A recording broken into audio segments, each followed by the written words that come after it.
In this video, I will show how to fix game audio stops working on Windows PC. So to resolve this problem, you have to try this method. Click on Start, then Settings.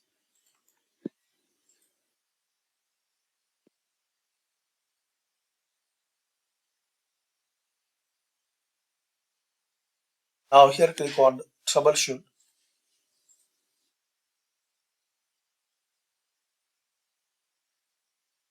Now other troubleshooters. Then here you will see playing audio. So run troubleshooter on playing audio. Now follow the suggestions which you see here.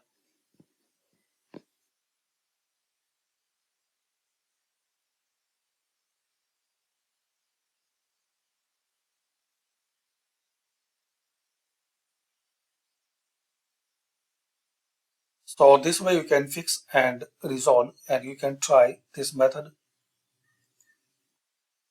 Thanks for watching. Comment this method work for you or not.